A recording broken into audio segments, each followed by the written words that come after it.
we are going to make mini homemade washing machine.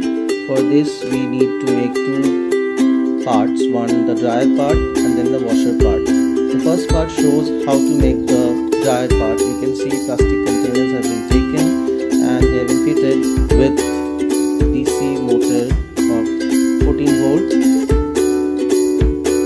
Now we will show you how to make the washer part.